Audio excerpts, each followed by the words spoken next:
Hello and welcome to EC Electronics. So in this video, we'll be discussing Huffman coding. It is one of the most important codings in coding theory, and it is a type of variable length coding. We have already discussed about fixed length and variable length coding and its difference in the coding theory introduction video. So in this video, we'll be discussing on Huffman's coding, and rather than studying based on the definitions and theoretical derivations, we'll be studying Huffman coding with the help of an example.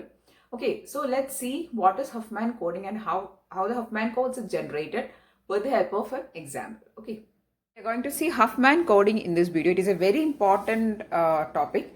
A lot of questions can come from this topic. Okay, so it is Huffman coding and we are following the Huffman coding using greedy algorithm. Okay, so what is Huffman coding? In the information theory, the Huffman coding is a type of optimal prefix coding. So in the introduction video to coding theory, we have discussed what is a prefix code, what is a non-singular code. These are actually two important classification of variable length coding. And the Huffman coding or the Huffman codes, it is actually a type of code. Okay, it's not a category, it is a type of code. So this Huffman code belongs to the prefix code. Okay, it is an optimal prefix code that is commonly used for lossless data compression. So we generally do coding for compressing the data, right? In order to compress the data and send through the channel or use the bandwidth efficiently, we encode our data or encode our message. And in Huffman coding, we can have a lossless compression. Without losing our data, we can have an encoding. That is the meaning. And also, we can have an error-free transmission. Okay, so in the Shannon-Fano coding, we were using the probability and based on which the coding is actually relying. But here in Huffman coding, we are looking for the frequency of appearance of each symbol. Consider that there is a message. There is a message of like various characters. Consider that there is A, B, C, D, likewise characters are there. We'll count the number of times each symbol is appearing, and that is actually called the frequency. Okay, I'll give you a simple example. Consider that there is a message. I'm going to randomly write a message A, B, C, A, C, A, D, E, B, B. So this is my message. I'm just writing a random set of letters. And now I'm going to find the frequency of each symbol. There is 1, 2, 3, 4, 4 A's, right? 1, 2, 3, 4 A's. And the frequency of A is 4. Okay. So this is how you calculate frequency. So this frequency explanation is for those people who don't know how to find the frequency of a symbol in a message. Okay. So the frequency, how to find the frequency is also very important. Because only the message will be sometimes given to you. You have to find the frequency also. So B is appearing 3 times. So B is having a frequency of 3. Then C, 1, 2, 2 times. It is having a frequency of 2. So likewise, and D is appearing 1 and D is appearing 1. So these are the frequencies of A, B, C, D and E. Okay, this is how you calculate the frequency of each symbol. You just have to count. Okay. Now, based on this counts, we are actually forming the code. Now, if a symbol is appearing more frequently, means we will be giving less length code for that symbol. And so, if a symbol is appearing many times or multiple times, or if the frequency is more, we will be giving a short length code word for that symbol. And if a symbol is appearing very few times, or if only one time, then we'll be giving a lengthy code word. Okay, so that is the concept behind Huffman coding. Now we are going to do a example, and another important thing is that it is an optimal coding. Why? Because since it is following this frequency concept in order to give the code, it is called an optimal prefix code. Okay, now we are going to do an example with which you will get familiarized with the Huffman coding. Okay, I'm going to write a message which is having various symbols. So my message is B, C, A, D, D, T, C, C, A, C, A, C, A, and C. Okay. So this is my message. How many symbols are there? 1, 2, 3, 4, 5, 6, 7, 8, 9, 10, 11, 12, 13, 14, 15. Total 15 symbols are there, and out of which some symbols are repeated. So the first step is to find the frequency of each symbol. Okay, we'll start from this end. B is the first symbol which we are encountering. And how many times B is appearing in this entire message? So this is our message. So this message will be sometimes given to you and you have to do the Huffman coding. Okay. So first we'll count the frequency or find the frequency. So the frequency of B is 1. Then C, how many times C is appearing? 1, 2, 3, 4, 5 and 6. 6 times. Then for A, how many times A is appearing?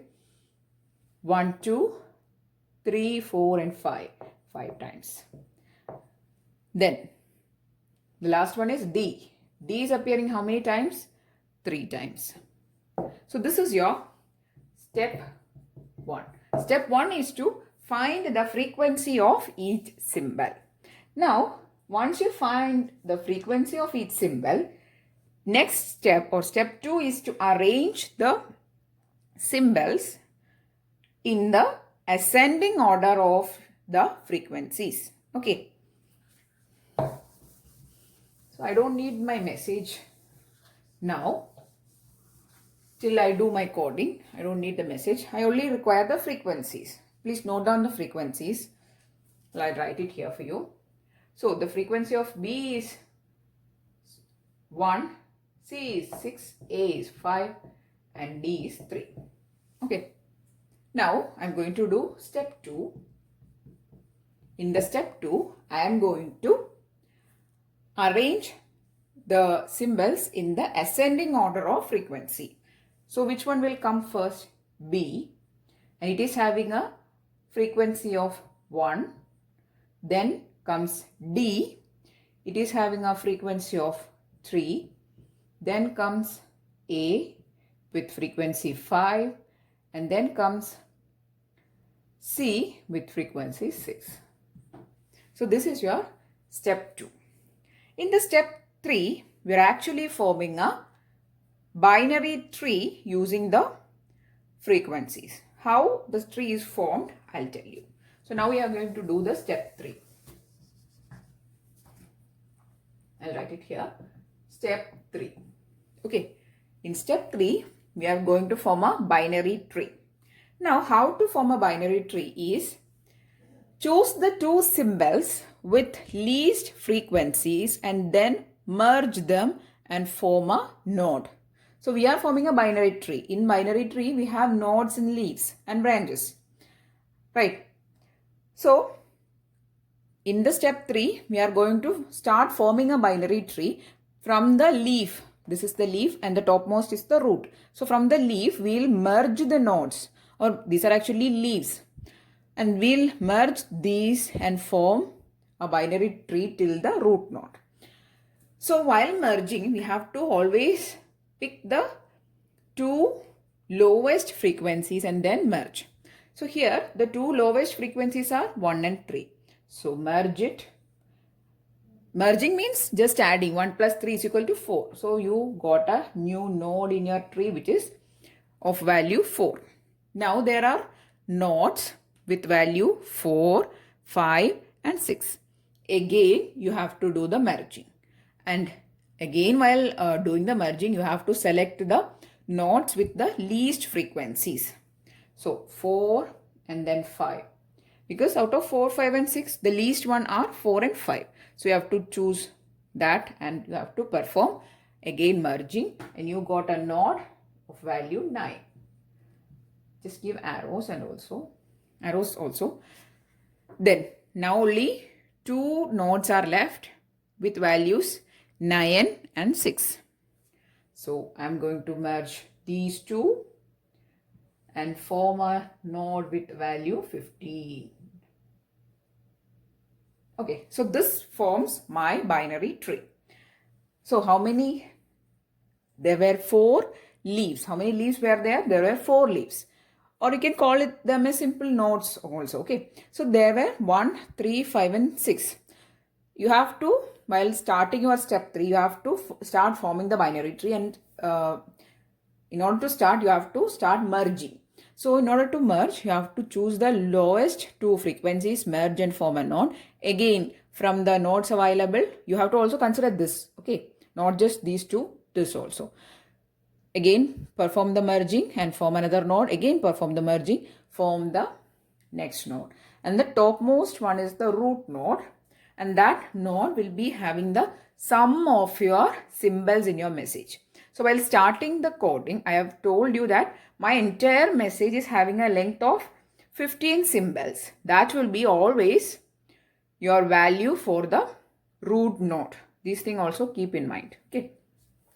So if you have made some mistakes in adding or something, your root node value will not be equal to your total symbol value. Okay. So if you have to check whether you have done something wrong in the formation of the tree, just check this also.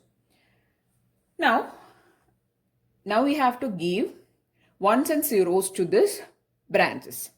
So now we have formed our binary tree. After forming the binary tree, we have to give zeros and ones. See, our aim of forming the binary tree is to produce code word, right? So in order to produce code word, we have to give zeros and ones. And we'll give zeros and ones to the branches.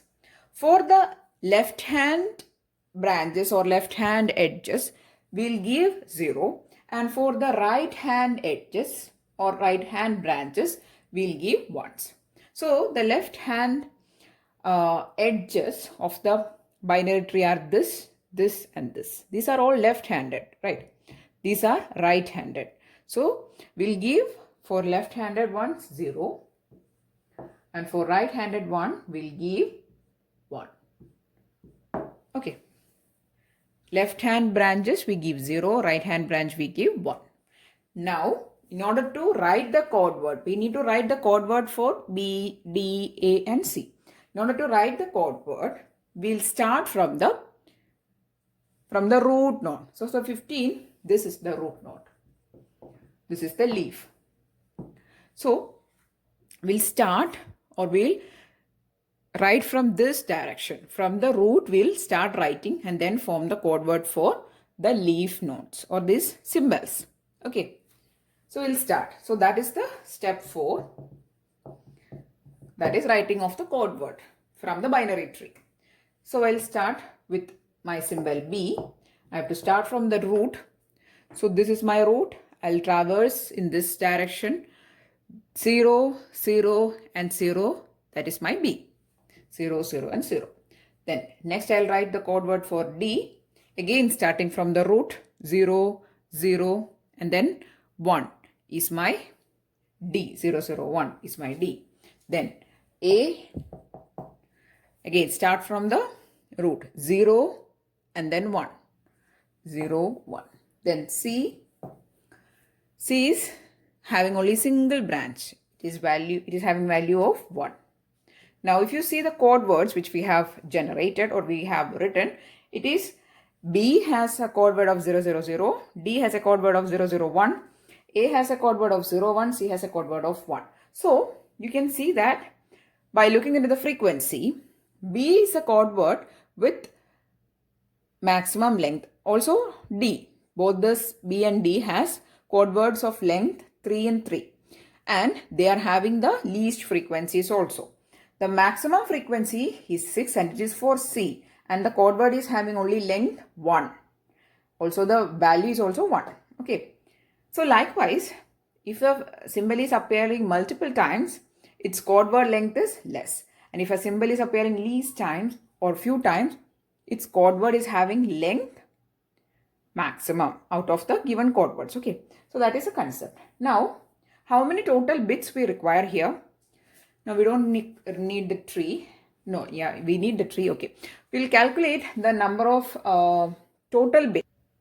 So now we are going to find how many total number of bits we require to send the entire message. Okay, so we have a message of characters B, D, A and C, and how many total number of bits we require to send that message we are going to find.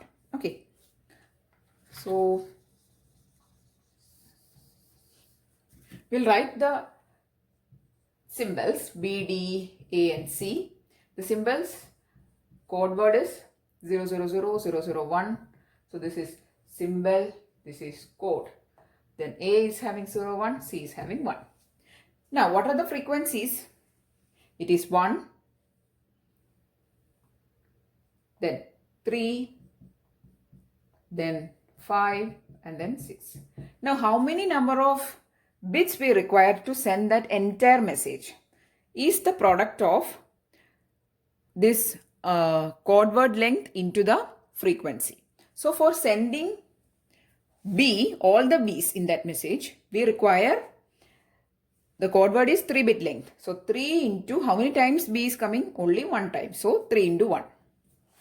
Okay, I hope you can see. So for sending B is having a code word of length 3 and B is appearing only 1 time. So 3 into 1 plus for D, in order to send all the D's in that message, we require code word length is 3. 3 into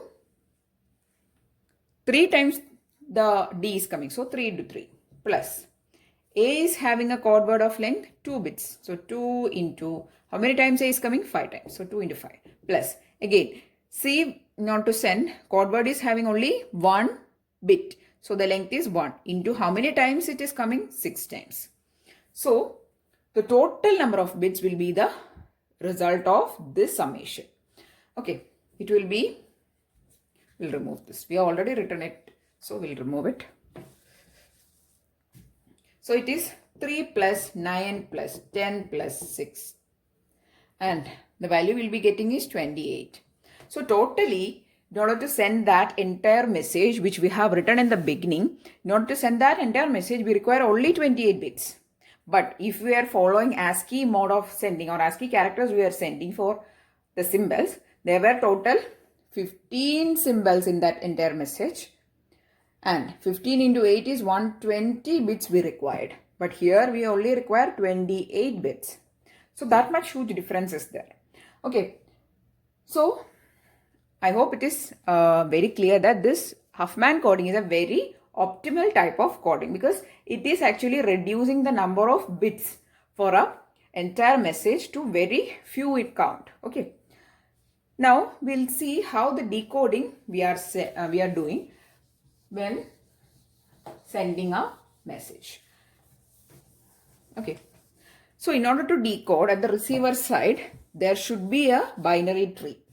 Okay, we are sending the binary tree along with our message in order to perform decoding, right? Only if the receiver has this binary tree, it can perform decoding. Otherwise, it is not possible.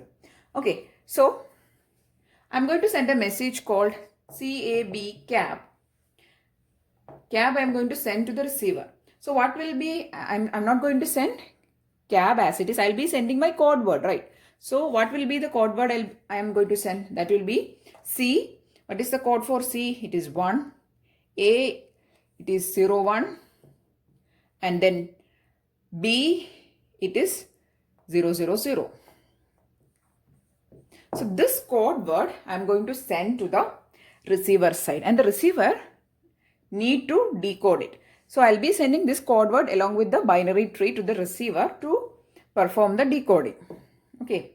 So when the receiver is receiving this code word or this message as a code, it will start from this point. Okay. And it will look into the binary tree to find out which symbol is being sent actually. Okay. So it will start from this 1. And always looking also will start from the root node. From the root node, it will look for a 1. So there is only one only in this branch, right? So that is a C. So the receiver has decoded that. The first one corresponds to a symbol C. Then again it will look from here. Then there is a 0. So there is a 0. And then there is a 1. So if it is a 0 and then it is a 1 means it has to be A. Because if it is a 0, the other values are 0 again, not 1. So if it is 0 and then 1 coming, it has to go to the node with this A. Okay, so if it is a 0 and then 1 means it is a A. So it has decoded till this. Then it is coming here. Okay. Again a 0. Again start from the root. 0 and then looks next. Bit is also 0 means here. Again a 0 means it has to come to the node with symbol B. So it is a B. So the receiver has decoded that the message which is being sent by the transmitter is actually a cab. Okay, so the transmitter has not sent a cab, it has sent this code word. So the transmitter is sending a code word like this along with the binary tree, and the receiver will be decoding with the help of the binary tree. So the code generation and also the code decoding is starting from the root node. Okay, so these are some things which you should be knowing or keeping in mind in order to perform the Huffman coding problems. And I really hope that you understood how to do the problem of Huffman coding and how to do this Huffman coding, actually the steps and the theory behind it. So here we are giving importance to the frequency of appearance of any symbol. And if a character or a symbol is appearing least time, it will be giving a maximum lengthy code. And if a character is or a symbol is appearing multiple times, means the code word length has to be less. Okay, so that is a key principle behind Huffman coding. So I really hope that you understood the video, and that is Huffman coding, how to perform. If yes, please do give it a thumbs up and also share it with your friends. And if you want more videos, please do subscribe to the channel. Thanks for watching and keep on watching.